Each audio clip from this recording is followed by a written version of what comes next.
What's up, everyone? Welcome to another episode of STORYHIVE On Location, Vancouver with Beats Eats MOARRR.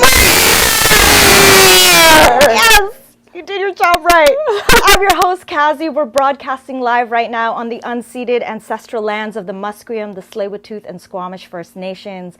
Utmost love, gratitude, and respects to the original stewards and protectors of these lands and these waters. Also, a big shout out to TELUS STORYHIVE for powering today's episode. I am very excited for today. We are sitting with a really beautiful, wonderful, amazing person.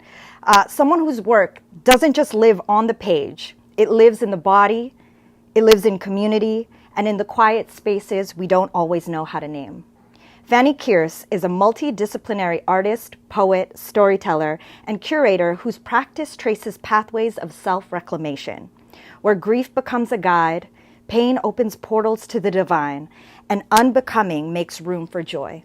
A Black, queer, Jewish, disabled human, and community tender, Fanny creates spaces that invite us to feel more honestly together. They are the winner of the 2021 Harold Green Theater Monologue competition, author of Umi's Prayer, and an artist in residence at Maquinna Elementary. Beyond their own writing, they help hold and shape community through work with All Bodies Dance Project, Curtain Raisers, All Gives, and Black and Rural Arts. Tonight, we're not just talking about poetry and Fanny's creative journey. We're talking about themes of grief, forgiveness, accountability, belonging, and what it means to stay human with each other.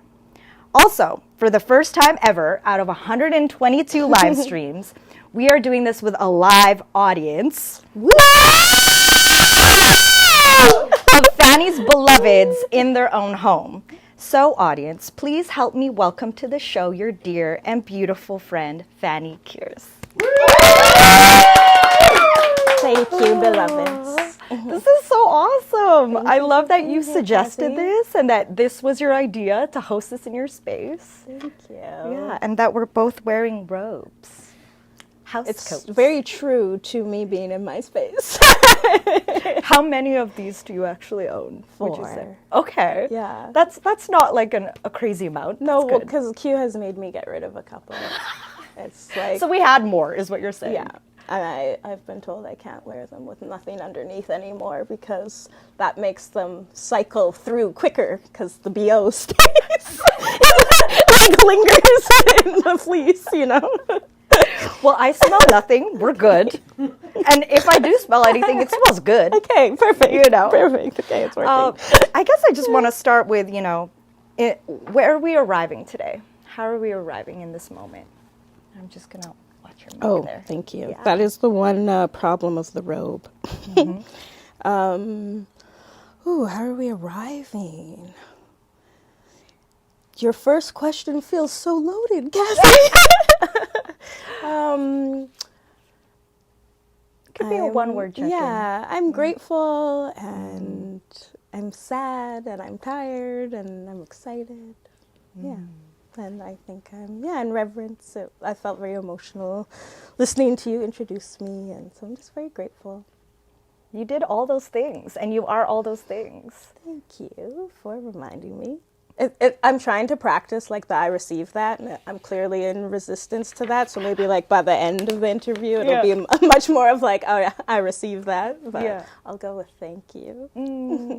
I was really looking forward to today's conversation because from pretty much the moment that I met you, which was 2023 Winter Arts Fest, and that you curated that wonderful poetry night, brought Stacey Ann Chin from Jamaica/New York.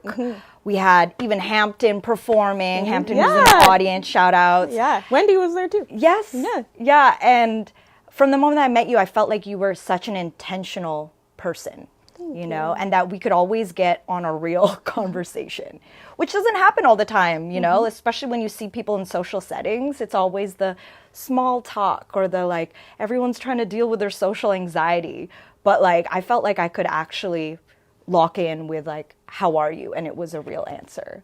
So I knew that today's conversation would be much more of the same. And I resonate with that as like a little emotional Cancer BB where, crying in public I'm fine with it, actually. Yeah. It's part of the human experience. So today's conversation, I really want to start with your creative journey origins. And do you remember the first moment you realized language could hold you? Paint us a picture, sounds, smells, sights, tastes, feels. Oh my gosh. Oh my gosh, that's a huge question. Do I remember the first time? I don't know if this fully answers the question, but this is where my brain is going, is to Mr. Schmallenberg's grade 8 class at xʷməthkվəy Elementary School in Treaty 4 Territory. And I was sitting at the back of the class beside this horrible young boy who I really want to name, but should remain nameless because that would be so weird. I can't say his name, but I just want to shade. I really want to. Yeah. For some reason. Just throwing shade from something that's grade 8. Yeah, and like, he was such a... Okay, but... Yeah. and we were...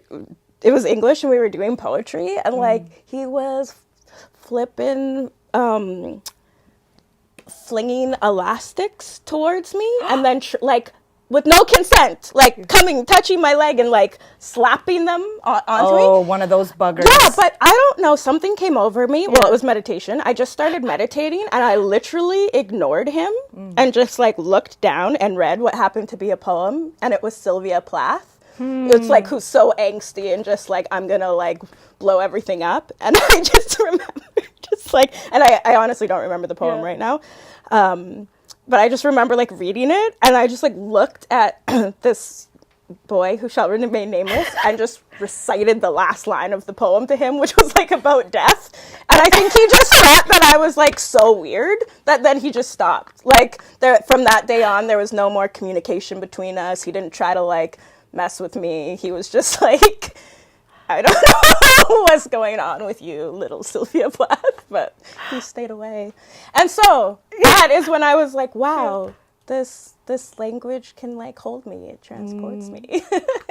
You know? I actually love this example so much. For like the moment of that one line was like speaking your truth. Yeah, it was very like poetry. And I do have to say, like, as a kid, I was like very encouraged to like speak. Like if I was trying to like communicate with my mom, or specifically because I spent so much time with my grandparents, like 50% of the time, like they'd be like, I don't understand what you're trying to say. Like, do it, say it differently. Like my grandfather was, pretty intentional about just like making sure I spoke in a mature way and not like a kid. Like figuring out how to articulate yourself. Yes. Oh yeah. Like it was totally fine. Like I could sometimes, if like my grandfather and I would be having a bit of discourse, like I would be like, what the F? And he wouldn't get upset. It would just, we'd continue with the conversation. Do you remember maybe the first poem or piece of writing that really spoke to you?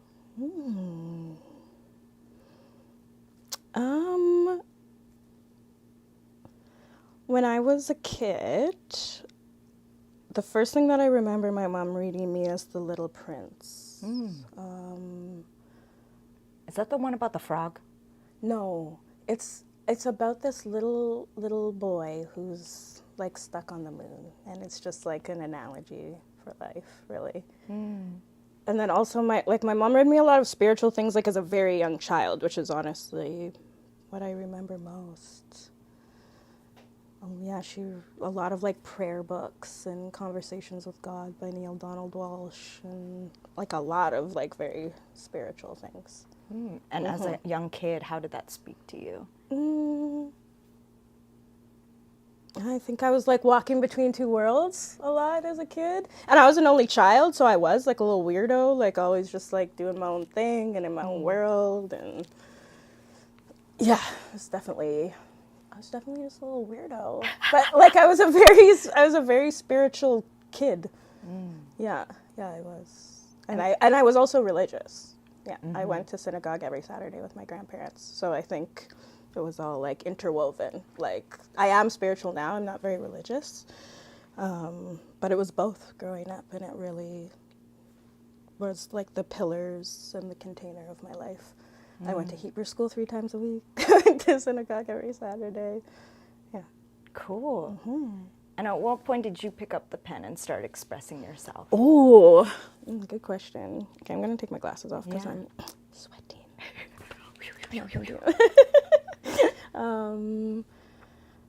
I started writing poetry like as a kid. I wrote poetry like I remember in grade 2. I got to go to the Regina Public School Board and recite a poem, and I won an award, and it was very cute. And the poem is still like framed on my mom's wall with my like very little elementary drawing beside it. Do you remember the poem?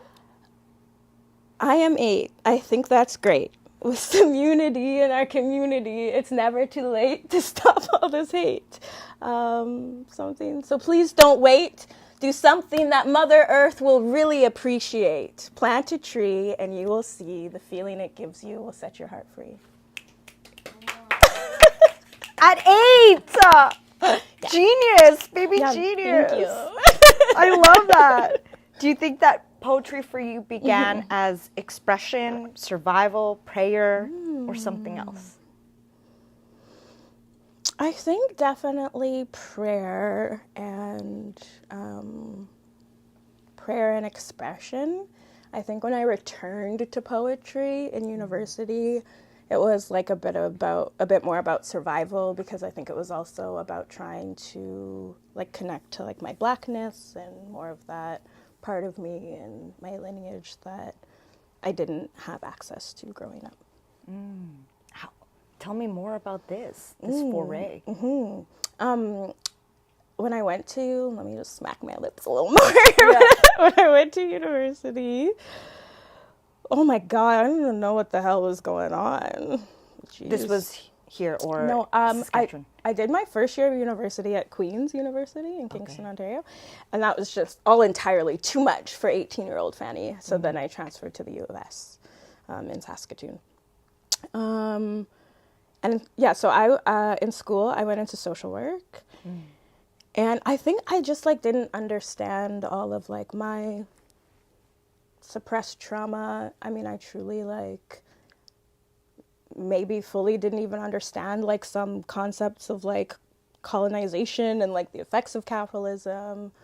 I don't think I like truly realized how we treat Indigenous folks here in Turtle Island. Like, I think there was just like so much. Like, so much. And like Queens was like a very difficult experience. It was not great. And yeah, again, like, I mean, I was a minority. There's all these things and blah, blah, blah. It was just like, it was very, very difficult. And so I reached for something that I could connect to. And like, I think furthermore, something that could be for just me.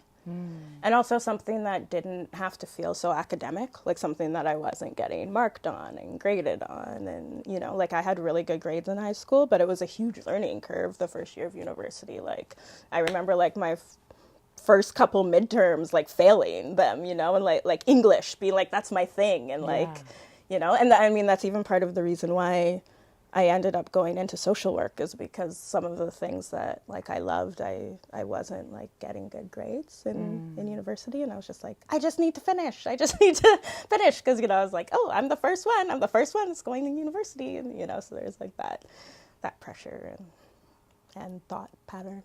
And now I think totally different about school. You know, like, yes, university is amazing, education is amazing, and also like all the things it comes with. Yeah, and also I'm just like, and like, what is this institution? And it doesn't matter. Like, you can be plenty intelligent without going to school. But I love that for many people, that time period of life, it's that coming of age, right? Of really coming into yourself, understanding who you are. Yeah. That my university years were also the years that I started to decolonize and indigenize and like learn more about my own roots and have an interest around that.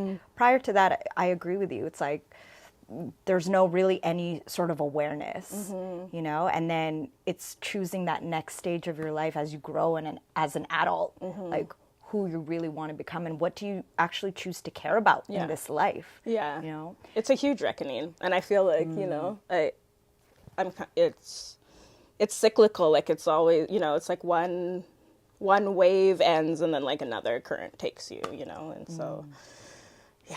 So you started writing at that time. Yeah. Was this performing yet? Oh, no. No. Just like privately writing, mainly for the next decade. And then I was a social worker in an elementary school in Regina. And somebody from Globe Theatre, which is like this really cool theater in the Round in Regina, came to do a after-school program with my students. This person has become my Tita Chris, and she's amazing. Yay, Filipino. Yeah.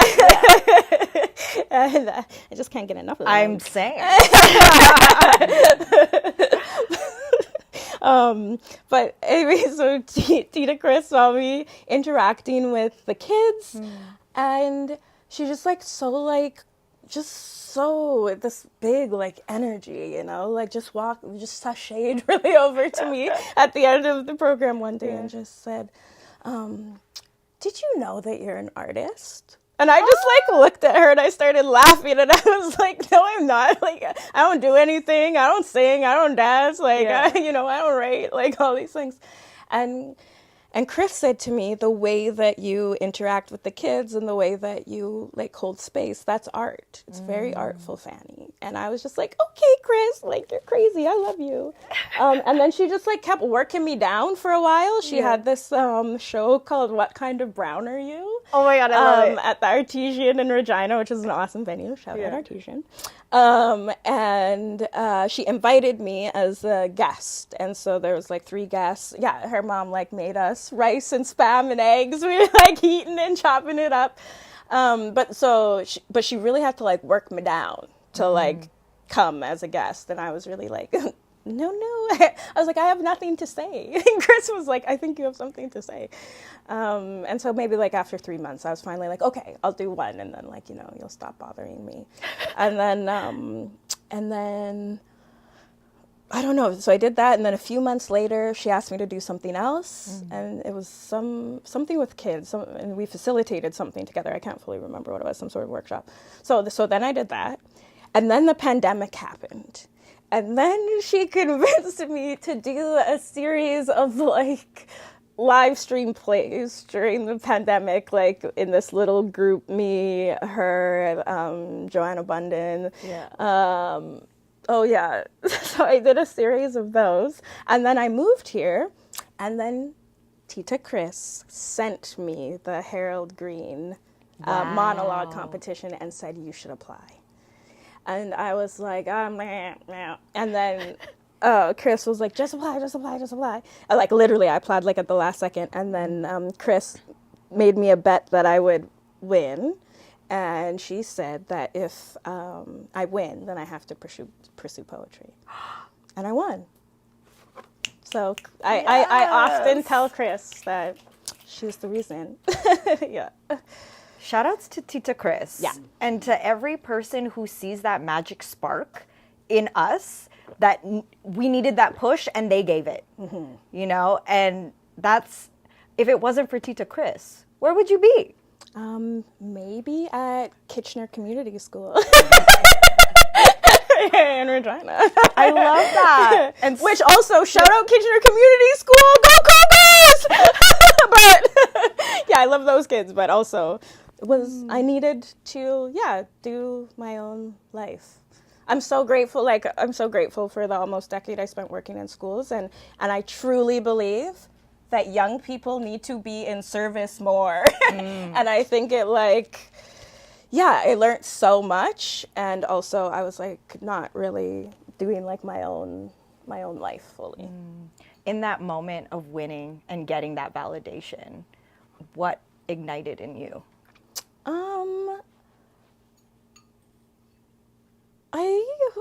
I think I was just like, okay, it's just like a little affirmation, you know? I think the whole, like, even then I wasn't really like, yes, like... Now I'm doing this. Yeah, now I'm doing on this and I know what to do. Like, I was just kind of like, okay, I'll try to see like what becomes clear, like what's the next step, you know? And then like the next thing that came to me was Vancouver Poetry House. And I was like, this is the perfect meeting of what I did and what I want to do. And so, you know, and then I was like in schools facilitating. And then, you know, the next step, I don't remember what the next step was after that. But it was one opportunity after the other. Yeah, just like kind of, yeah. I think because I have like a practice of listening to the silence, then I can like listen better to what the next step is. Obviously, I don't always get it right, and like sometimes I'm messed up in the head and I can't hear anything. But you know, on the good days, or even just like when I'm in my good self, you know, I can listen and just intuitively know what the next step is. Do you feel like this is a space now that you feel you're owning? Yeah. I love that. That's the most human answer. It's like, ask me which day. Yeah. Some days. I've recently like been through a lot of transitions, and I feel really unsturdy about what my place is in community and exactly like how to show up and how I want to hold space and bring people together. And so again, I'm just kind of trying to take the next step as to what feels right.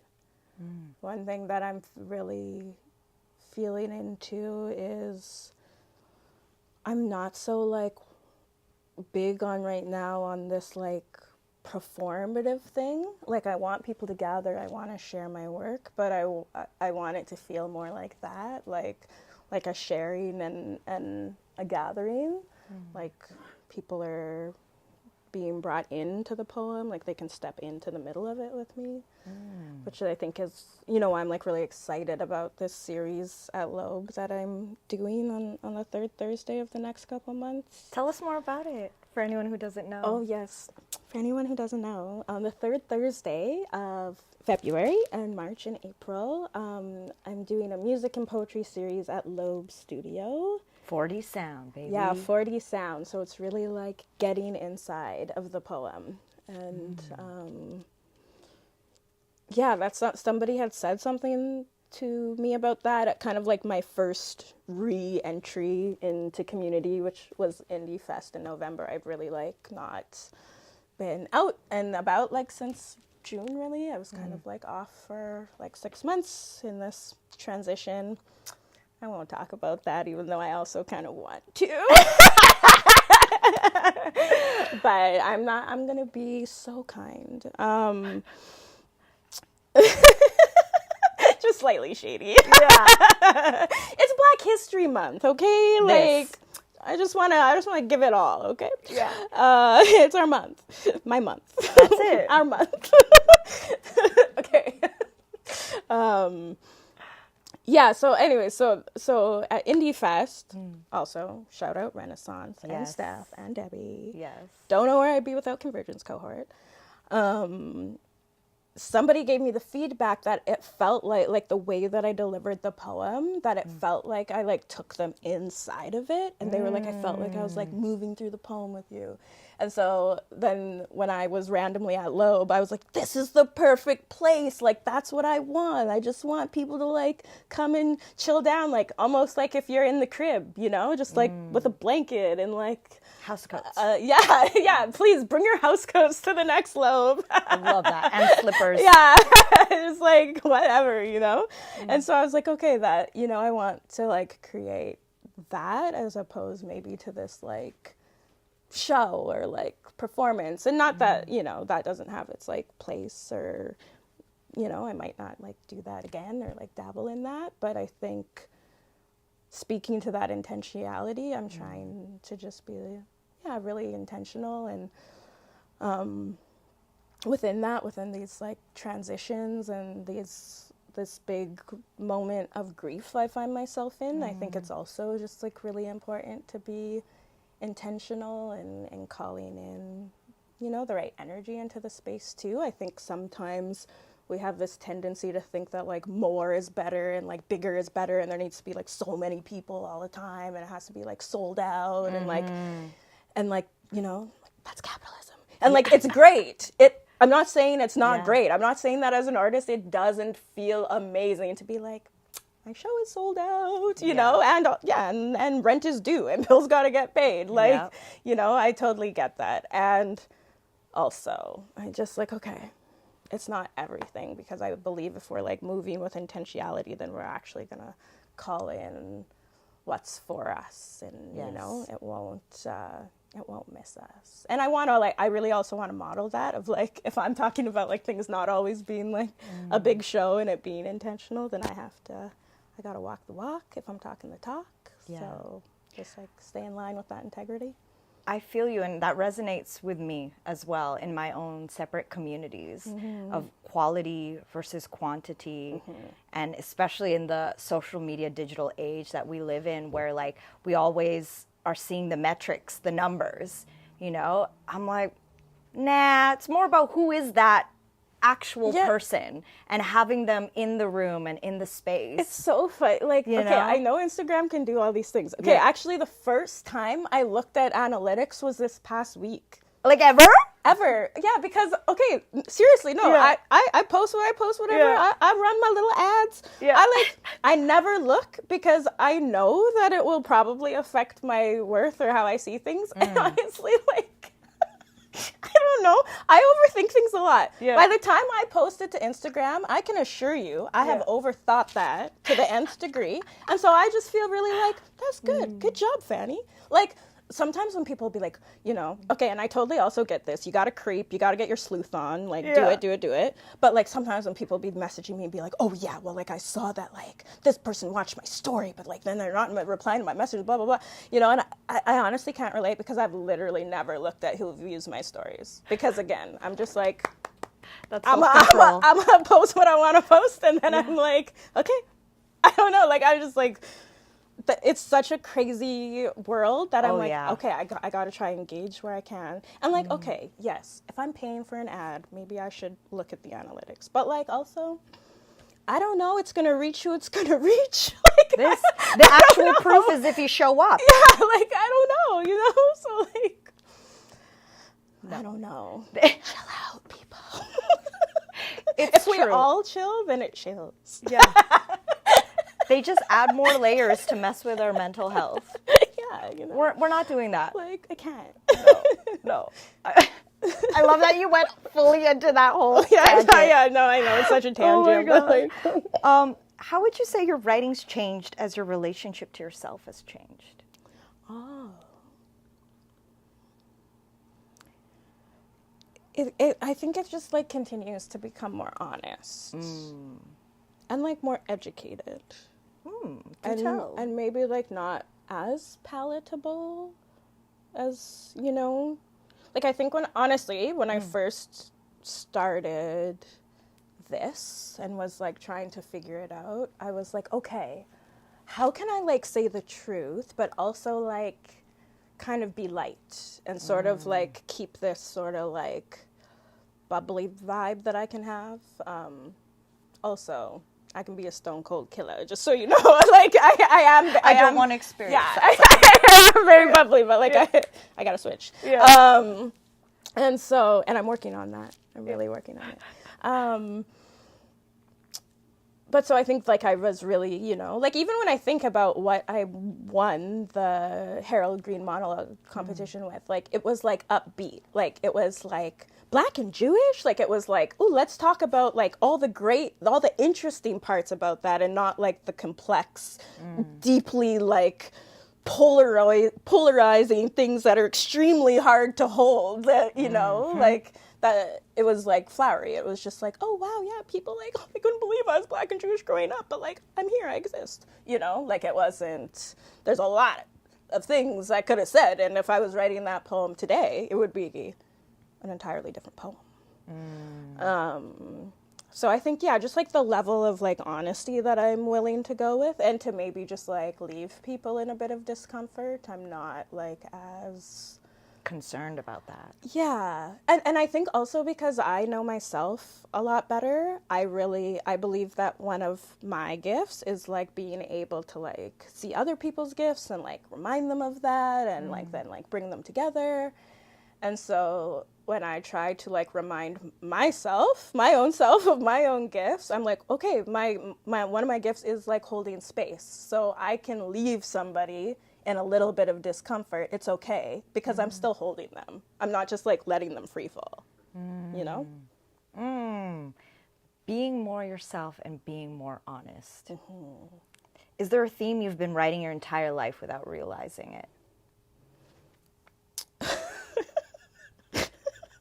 This sounds so elementary, and I almost feel embarrassed saying it in the company of like my Black friends who I admire deeply, but literally just the theme's like, it's okay to be Black. Yeah, like that is literally the theme of the world, right? Yeah, thank you. Okay, thank you, Hampton. Yeah. Hampton just said that is the theme of the world right now. Okay, I don't feel so embarrassed all of a sudden. Yeah. I love honestly, this. Yeah. When you read your old work, do you meet a younger self or a different person entirely? I mean, I guess that example of the Black and Jewish person, I feel like a different person entirely for that, to be honest.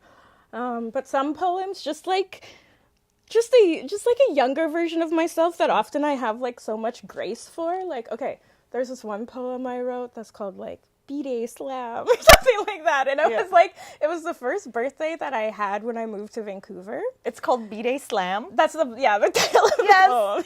It's like really stupid and corny, I think. I don't know, I gotta look at it again. I can't even remember.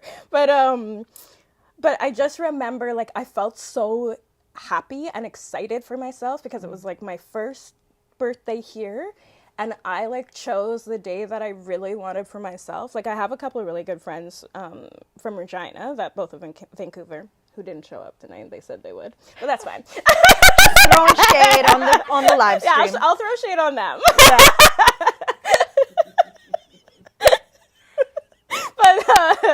But so like they were really like, hey, let's like whatever, we're gonna do this for your birthday, blah blah. And I was like, no, I want to spend the day alone. I want to write. Yeah. I want to have a private Pilates session. I want to take Sully on a walk. I want to order food and eat in front of my TV, well, my laptop. Like, I was like, no, I don't want to see you. I'll see you the next day. And that would be a gift that you could give me. And they were just like, God, you. Beep. That's what they called me. But, you know, so like that poem, it's like, it's maybe not super resonant now, but I still love it. And like when I read it, like I think I read it like 6 months ago, you know, and I was kind of laughing at myself. And because I've evolved and changed and stuff, but I also have like a lot of reverence and sweetness and tenderness for like that version of myself, especially the early Vancouver days when it was, for me, it was like really brave and risky to move out here and like quit my job that, you know, I like had tenure and benefits at. It was like finally kind of like getting somewhere, and I came here and started over, and like I came out, and so I have a lot of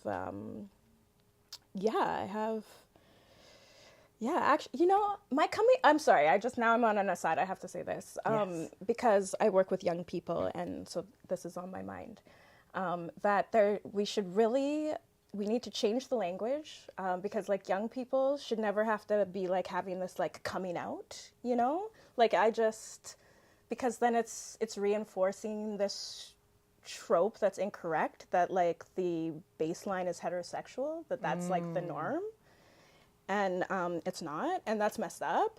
And also, and I told my students this the other day, I was like, because one of them was asking me about coming out, and then I was like, wait a minute, you know, it actually wasn't really this like big coming out. I just was like very directly like, no, like I am queer, and I didn't really like wait for like permission or acceptance. It was just like sort of like this is how it is now, and like you can either get with it or like you can get the hell out of my car.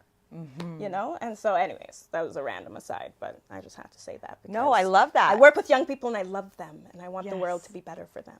And that you're starting new language right here and right now. Yes. Instead of a coming out, what are you coming out of if you're already just are? Yeah, we just are, you know? You can just like let people know who you are. There's no closet. There's no closet. I'm such a fan of your emails. Oh my God. I'm going to say that off the bat. Okay. Anyone else in this room receive Fanny's emails? If you're lucky. Too much text. We got a TLDR over here. They're like, only so many feelings. That's a lot of thoughts, Fanny. They're like, are you also going to tell me this in person? Like, because like... You're like, one or the other. I'll opt for the in-person. Pick. I love that. Well, for me, because I don't see you often, I'm a fan of the emails. Thank you. I feel like they're like a personal letter to me, even though there's probably like a lot of other people on this list. They always, you know, for me, they feel personal, they feel insightful, they feel raw, and it's actually like a real update as to what, you know, you're going through. And your last email, you shared a lot about the grief that you've been moving through, which I think is like, the emotion and experience of every human being on this planet, and B, that so many of us don't know how to handle it, don't know how to be in relationship to it, you know? And first of all, I just want to say I feel for you and everything that you've been moving through in the year of the snake, from jobs, community, relationships, and especially and most recently, your fur baby, you and kearse fur baby Sully, who looks like such a joy and light and is still here with us. And in your email, you spoke about grief as an undercurrent rather than an event. How does grief move through your body day to day, and how are you learning to befriend this part of the human experience?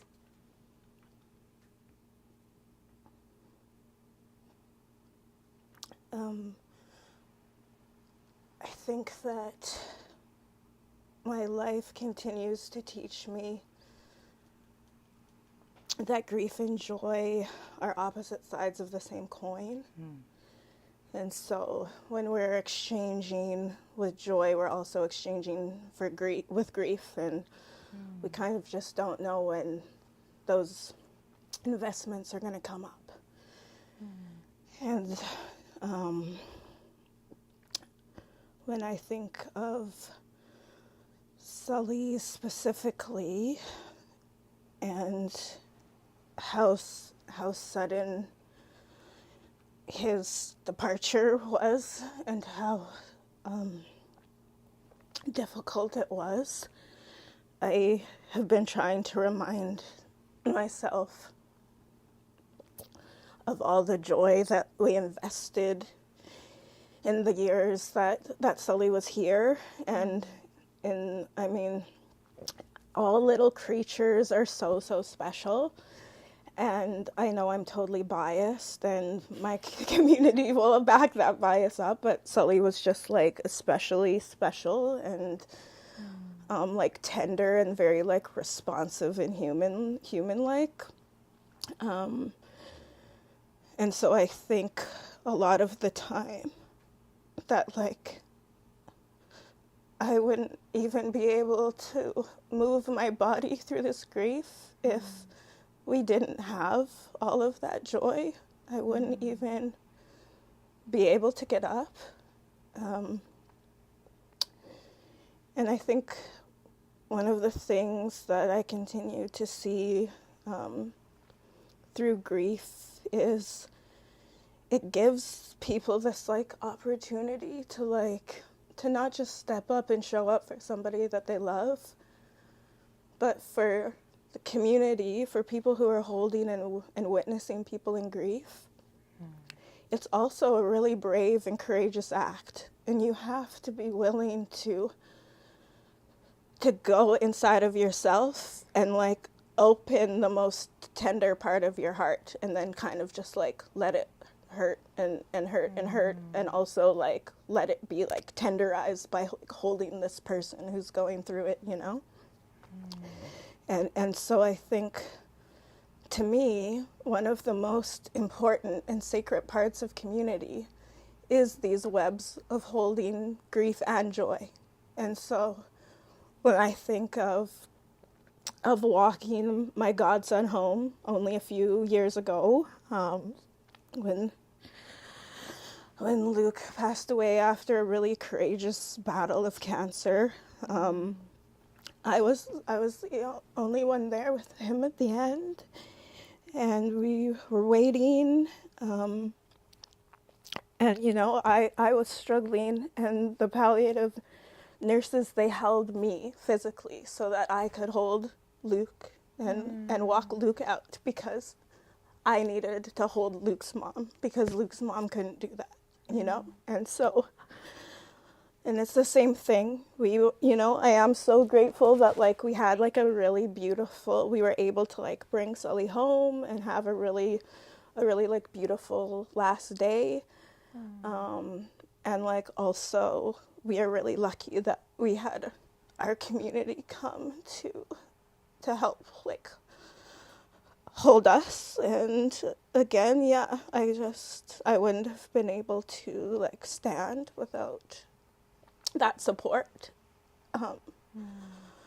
from these people, and everybody knows how attached I was to Sully, and so and I mean the same goes for Joy.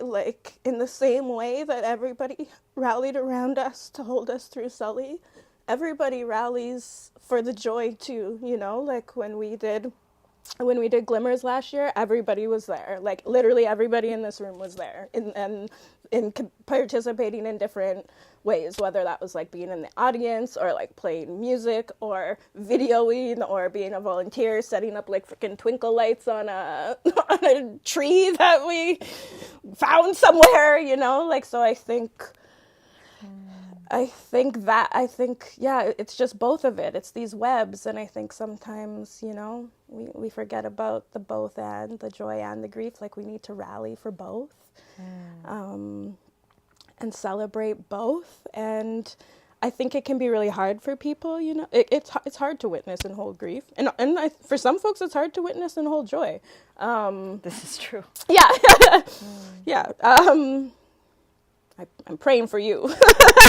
And I think maybe the thing that feels sometimes more difficult about grief is, it's obviously heavy, or it can be heavy. But what I've been trying to tell myself lately is that it's not necessarily heavy. It just has a weight.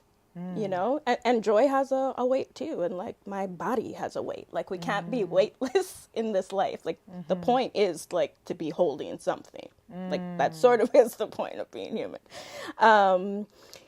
And so I think maybe in the grief it can be hard sometimes to recall that. And I think the other thing about grief that sometimes is wildly alarming is the swings, right? It's you're crying, you're laying on the floor, it's what is life? And then I don't know, you turn around, you're cackling, you're dying, you're just laughing so hard about something, or and that can be a lot to witness, but to the thought of undercurrents in water, it's just sort of riding it. And so I think it's really beautiful, and I hope that people have people around that they can, ride that with, and it's not so alarming. People aren't ooh, you're cuckoo. It's just grief. I love that you expressed all of that right now, and thank you for sharing and reminding us that it's both. Actually yesterday we did an interview with Nancy, aka Lola Loops. I don't know if you know her. Yeah, we were on a panel together a few years ago. Yeah. That doesn't surprise me, that tracks. And she was sharing about one of her favorite acts that she's ever done called Ha Ha. And it's a track that she found where it's someone laughing, and then the laughter turns into crying. Yeah. That turns into laughter, that turns into crying. Yeah. So I do quite a similar thing, and so now Q's response to it is just they start laughing hysterically, and they're oh, you're doing it again, and I'm oh shit. Yeah. I appreciate you also sharing that. As you were talking, it was making me think about. Recently, I went down to LA and I had to say goodbye to one of my elders who's still here with us, but he was moved into palliative care and then into a hospice. So realistically, it might have been the last time that I saw him. And it was interesting that, you know, a lot of people's responses was just like, oh, I'm so sorry, and a lot of this heaviness. And I'm like, I feel that, I feel the sadness, but I also am experiencing the joy of the memories being made, you know, being with my family, reconnecting with my cousins in that part of the world, and sharing in this moment, even though it is sad and it is us grieving, it's also us really embracing those memories, the joyful memories I made with my granduncle, and really being able to honor the place that he had in my life, the role that he had as a grandfather figure. And just realizing, like, especially within my own Filipino culture and being introduced to the cycles of death and life, like that's since I was so young, that there has been like an acceptance that this is part of life. Yeah. That we move with these currents. Yeah. That we embrace them. And that, like, it's not easy, but that these moments define the community, you know? And the biggest thing that had happened with my granduncle was like him opening his eyes, and he's not responsive through words anymore. Right.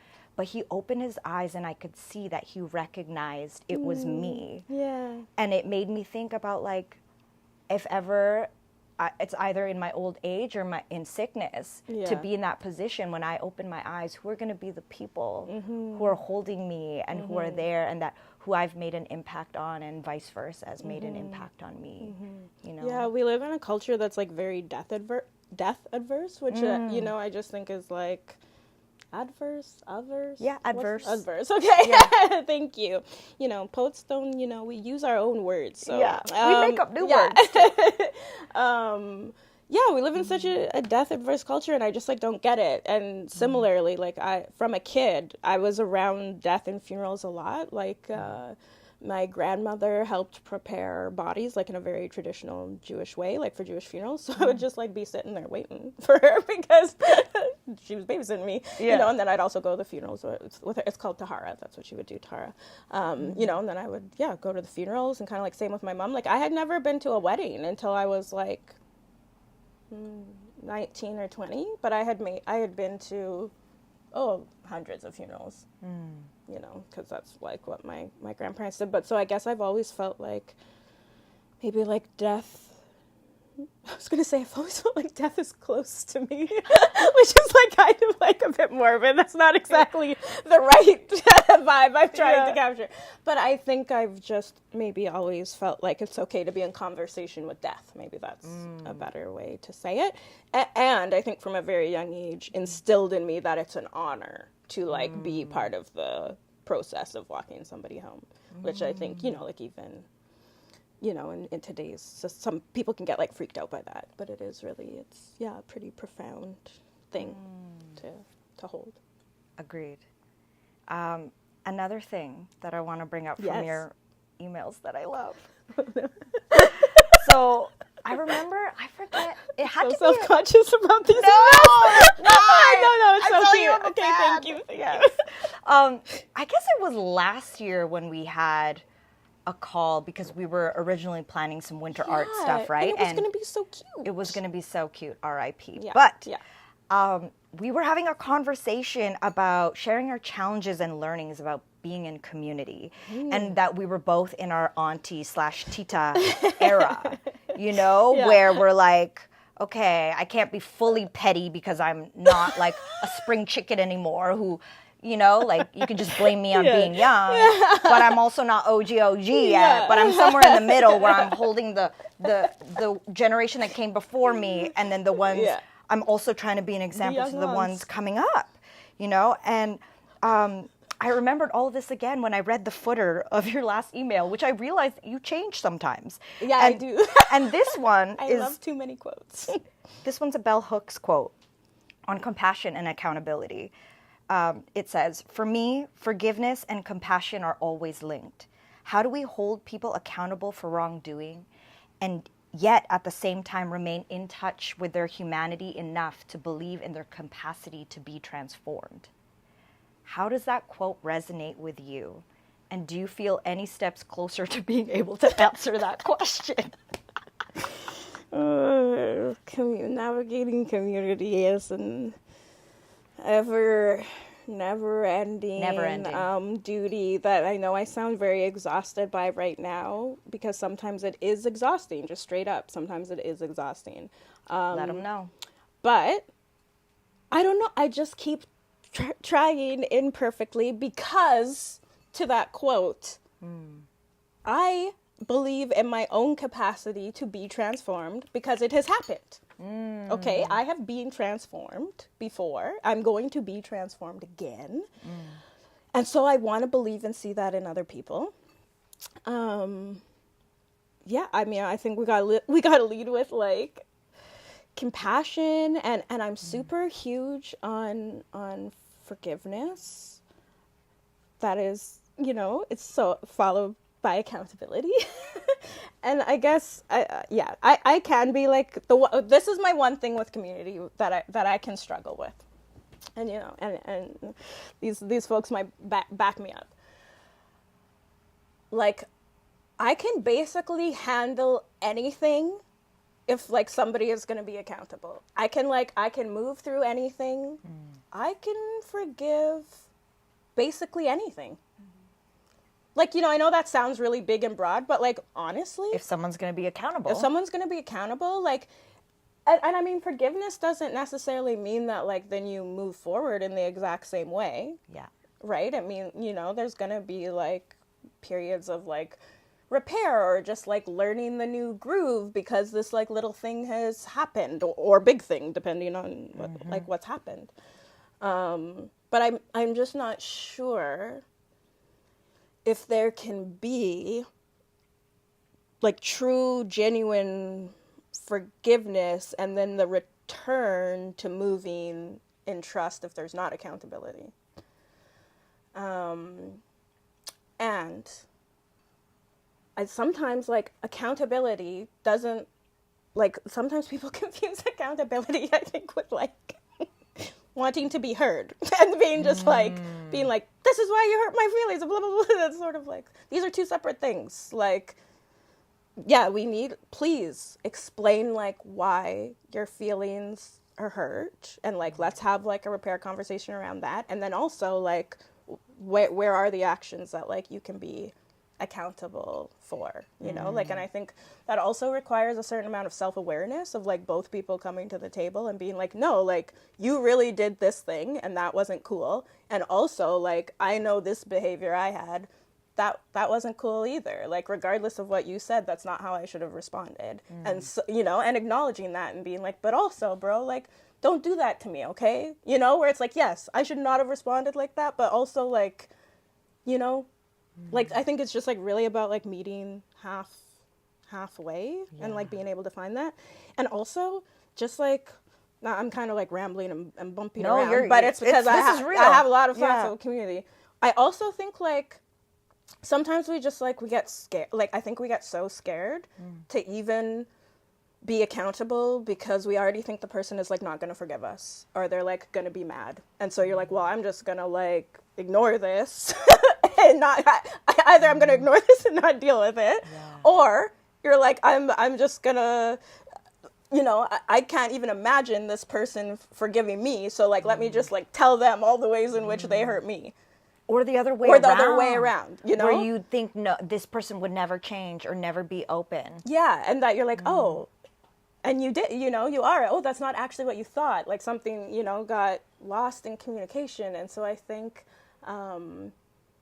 making sure that, like, we're leading with love and holding people accountable, but something that, like, I have utilized within community and I have tried to advise other people of, especially, like, when there's so much like love there, if something has happened and if repair needs to happen, if a conversation needs to happen, or like if it's a bigger thing that potentially needs mediation or whatever, sometimes it's like okay to like put the thing like on hold, like put it down and be like, let's have a moment together. Let's do something to like remind each other of all this love and care that's here.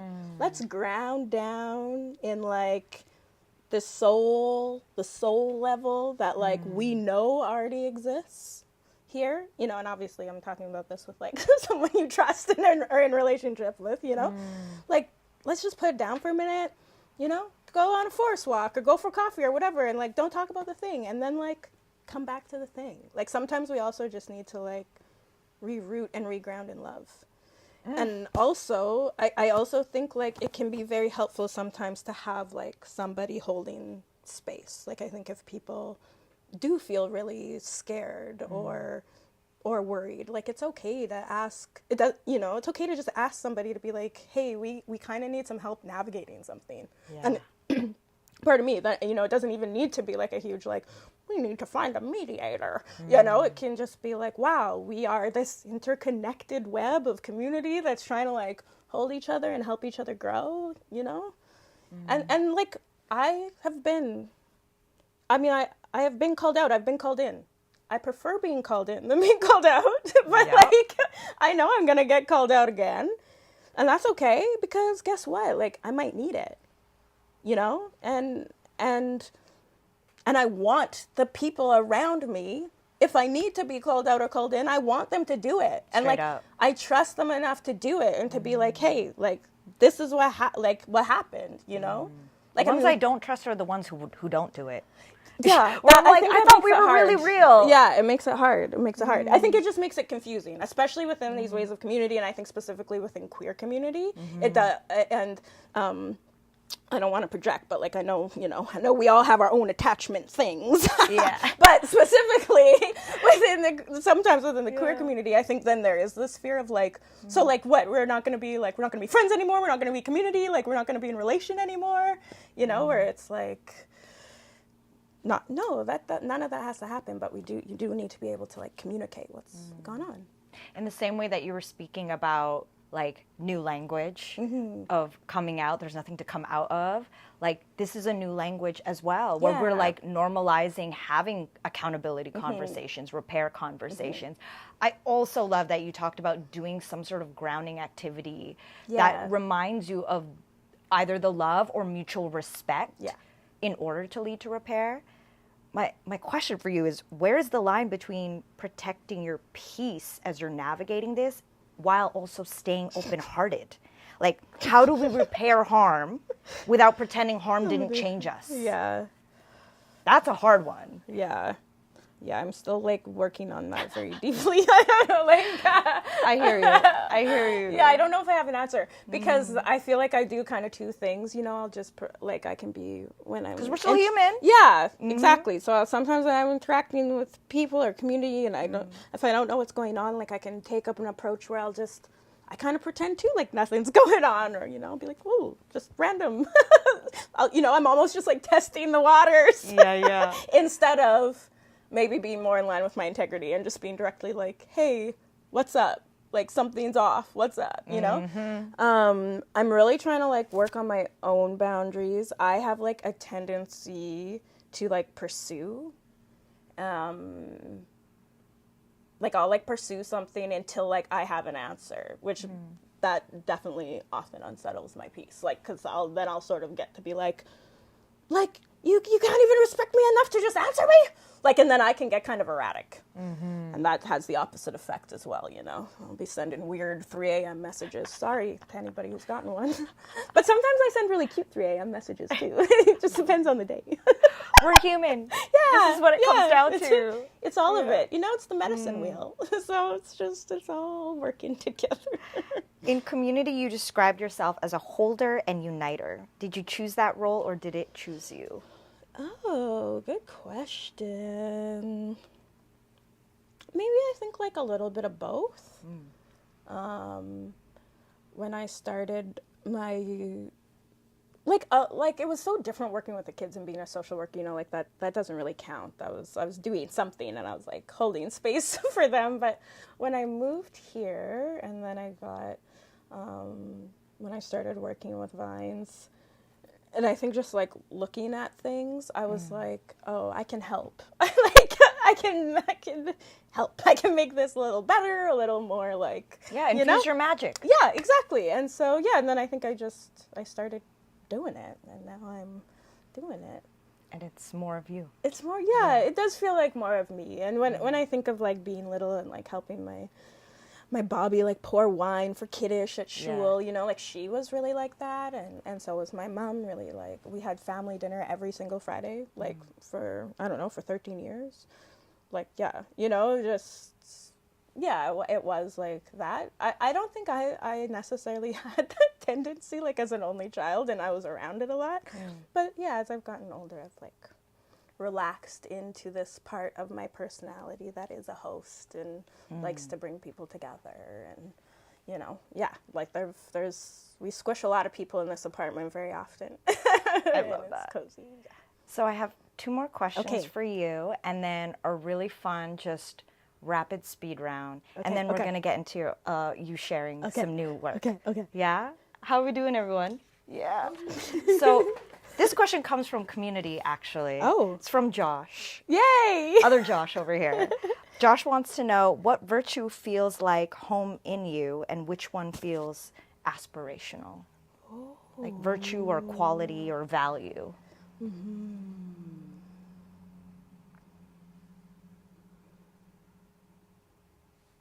I think, to be like bringing people together and hosting and tending, that feels like home. And it feels also like generationally like home, where I can maybe be connected to parts of myself I don't know, you know. I think of like how my ancestors must have been cooking food and bringing the babies in.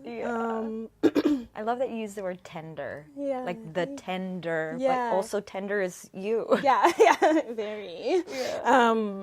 What feels aspirational? I think like to be just like so organized. I'm like, you know, I'm making steps, but it often is like it can be sketchy. Just like, you know, all of a sudden I'm like, oh yeah, right, invoice, oh this, oh yeah, I need this release, oh yeah, okay, I'm preparing for this, oh yeah, I gotta bring this with me, you know, like. These are aspirations. Yeah, to just like, you know, like if every time before I facilitated, I could have the capacity to make like a little checklist, and I actually just like had this neat little plastic bin of things I bring with me while I facilitate, that is a huge aspiration. I like this. Yeah. So this question is from Hampton. Between the moment of inspiration and expression, is there a presence, internal or external, that you invoke or lean into when creating, when performing? I mean, that's such a good question, Hampton. I definitely need to like lean into one a little bit more when I'm, I think, sharing publicly, because I'll sort of just like let my nerves take over me. Like even at Loeb last week, I was so sweaty for the first half because I was nervous, not because I was like, you know, like, like present and moving. I was just like, but when I'm writing, I just like, I don't know. Sometimes I feel like I step outside of myself and I'm like observing myself and like observing everything around me. And then a lot of the time I just feel like I'm connecting to like the highest part of myself. That would be like the closest root to creator or source. Dope. We ready for rapid fire fun? Yep. Okay, take a big deep breath. Don't overthink. First thing that comes to your mind, as long as it's not a swear word. Okay. A book you recommend to everyone? Black Liturgies by Cole Arthur Riley. Poet you return to the most? Andrea Gibson. Ooh. Specific pen or pen color you always choose? Muji Navy Blue 0.5. That's a real writer when you know. Your go-to cozy drink order? A 1% Spanish latte from Small Victory. Oh my God, I love that. Sorry, honey, what's your mic? Thank you. Say that one again. 1% Spanish latte from Small Victory. I love that. I didn't even know they carry 1% milk anymore. Yeah, I'm the only Black person that drinks milk. Everyone else is lactose. Okay, yes, me, Hampton. I don't know if I should, but I do. Hampton said they don't know if they should, but they do it. You and me both, bro. What snack appears when you sit down to write? What? Oh, what snack appears? Yeah. Anything that is a pastry, savory or sweet. Love it. Favorite place you've ever written? Favorite place I've ever written? Oh, on a rooftop in Oaxaca. I went on like a little solo date with myself. I love this. Oaxaca, special place in my heart. I lived there once. Local artists you were stoked on right now that everyone needs to know about. Fleetwood Huey. Ooh. Shout out Fleetwood Huey. He's a rapper from Surrey. Okay. Yeah, I mean, I have so many. Like, Yeah. I just like, should I name them all? Like, Oprah Tal and Desiree Dawson and Kim Folk Nation and Leo D.A. Johnson. You Solid heard it. St. J. Hampton. Meal you cook when you want to care for someone. Pasta. Yum. I want that. Song you know every word to. What Would You Do by City High. Ooh. Okay, what makes you laugh immediately no matter how serious life feels? The video of this dignitary, I think from like Zimbabwe, mispronouncing conscientiously. And like, How do they say that? She's like, conscientiously, that's okay, I'll get it right. And then like everybody is just like laughing and like helping her pronounce it correctly. And it's like, she's like being sworn into office. It's awesome. Please look up the meme. It's so funny. That is so good. Yeah, literally, it breaks any tension. I love that. Yeah, Q has shown it to me before if we're getting like tense and it stopped the fight. I'm going to keep that in my back Yeah, pocket. it's so good. It's like so this good. moment of tension we can't. Yeah. It's like, let me just show you something. Also because she forgave herself so fast. Like, no embarrassment. It's like, it's hilarious, but it's also so aspirational that it's like, this black woman is giving everything right now. Like, humor, life advice, like, it's Profound. perfect. It's Deeply profound. profound. It's profound. What part of being human feels most sacred to you lately? Oh, jeez. I think this, like, when we're together and we're witnessing and we're creating something that can't be recreated or redistributed or A moment. reworked. Yeah, it's what Trophy calls the middle of a memory. It's the continuous now. That's me high-pitched squealing. But you couldn't hear it. It was inaudible. What feels worth devoting life to? Love. Good answer. Yeah, What- the love of friends and also the love of a lover. Ooh. Oh. What truth are you currently learning to trust? That what is for me won't miss me. Bars. Okay, what do you hope people leave your presence remembering about themselves? To be so bold and abundant and unapologetic in both your grief and your joy. If a listener is carrying grief tonight, what would you want them to know?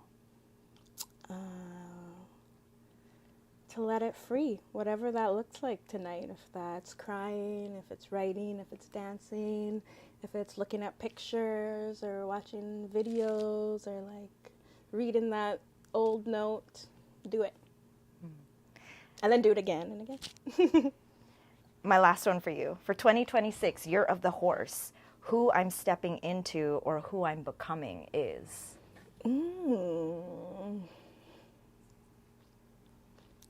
Just like the softest, strongest me. Fanny, thank you so much. Thank you, Cassie. I appreciate this Thank you conversation so a lot, much. and I'm Salamat. yeah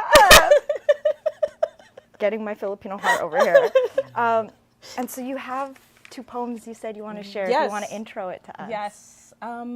Yes. I'll share 2. Oh, wait. One of them is on my phone. I'll read that one first. Thanks, Wendell. How recent are these newest poems? These ones are really recent. The second one I'm going to read, I wrote this afternoon. Wow. Sorry, I'm so crazy about the mic. Oh, no. Don't say sorry. I'm Yeah. not being a very good guest there. Okay. What am I doing? Okay, so this I wrote. This is the first thing that I wrote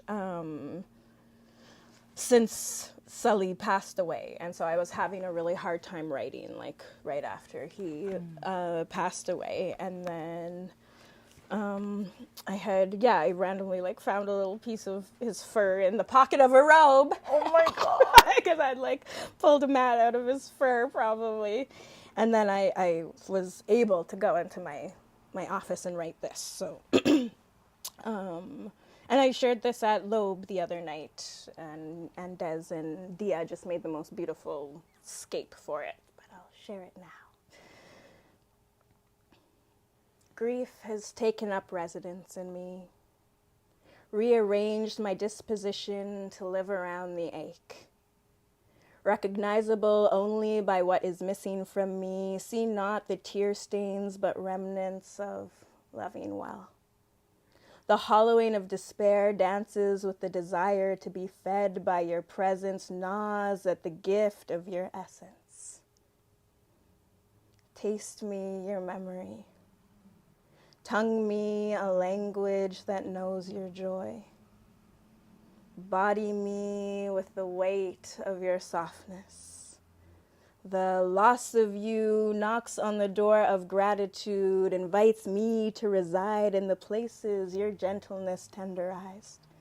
Brings me to pray at your altar, wraps me in your unconditional love, returns to the site of your living, asks recollection to never stop visiting, insists that grief will not reposition the perennial blessings of your spirit. Taste me your memory.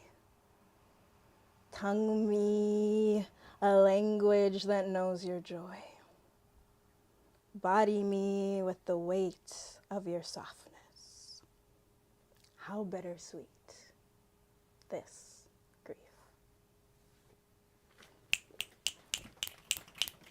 Thank you so much. Powerful.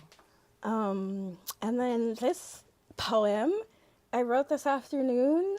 Shout out to Brandon Wint, who was going to come tonight, but he woke up at 5 a.m. to watch Olympics. So our boy B needed to rest, but we will bring him some pancit. And also will be a guest next month, actually. Oh, really? Okay, yay! B? Yes. Okay. His voice is silk. Right. But yeah, B is one of these people that brings out, just the best in me and in my writing. And I'm just, he's a profound teacher and he's an amazing friend. He actually wrote a really pretty poem for Sally that we can listen to after this. It's so sweet. Anyways, so on Friday, I had the opportunity to go to this poetry workshop, and actually I went with Wendy, and it was put on by the Upu Collective, which is a group of South Pacific poets, and they're on tour right now.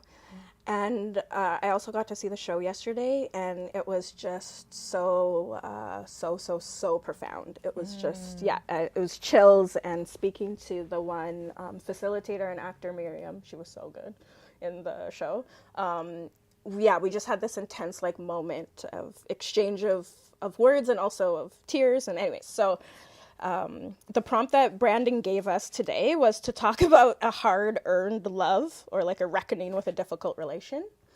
And so, and just by chance, my dad, who's a bit of, what's the better word than what I was going to say? He's been a bit of a dud. Yeah. He knows it. You know it, Dad. But he's trying, and we're working on things.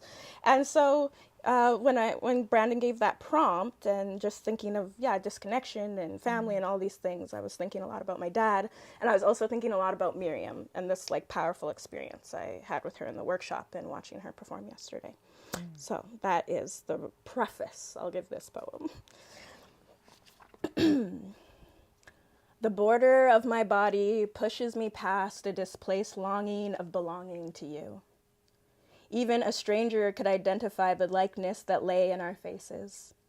Land at my lips, stand at the bridge of my nose. The same small ears, so don't deny you can't hear the waves crashing too. I forgave myself. I saved myself. I thought I had no connection to water. No knowledge of the currents that colonized our lineage. No fireside lore of the ships that shackled our ancestors' skin. Kin connected across the Pacific. Tears in a cousin's eyes. a remembrance of the scent of musk and salt water. She told me the ocean is an open wound. I believe we'll meet again soon. If I can forgive myself, so can you. Thank you. Ooh, I feel like the word that is coming over me is I feel tender. Witnessing you and learning about your story. Thank you, Cassie. Learning about what inspires you, what moves you, what hurts you, you know, and what makes you human. I really appreciated this conversation. I also really appreciate the community that came here at your beck and call. Thank you. Thank you for coming and for eating Papa's delicious food. Yes. Shout out to Q. Paul, Papa, Yes. Dennis, and Mama Beth. Yeah. And shout out to Q who couldn't be And here. shout out to Q who's working hard for the fam. Yeah. I really appreciate everyone who's tuned in, who's watching the live stream replay. This has been a really amazing conversation with Fanny Kearse. Please look them up online. Yeah. Pay attention to the next gatherings, especially the ones that are happening at Loeb. Please go stream my poems. Yes. There's That so too. many that we've produced that are so good at Home Studio with Josh, and they're available on all streaming platforms. The YouTube, the Spotify. Yeah, all of them. I don't know what the other ones are. Yeah. But CD Baby told me they're there. You could just Google it. But yes, also to anyone out there who is a musician, a creative, an artist, or a dancer, and you have a story to share and you're based here in Vancouver, you could scan this QR code that's going to appear on the edited video and fill out a form. And perhaps one day you shall sit next to me. Maybe we'll be in house coats. Maybe we'll be in other coordinating outfits. But definitely want to share your story on this platform. My name is Cassie. This is Fanny Kearse. This has been Tell a STORYHIVE on location with Beats Eats.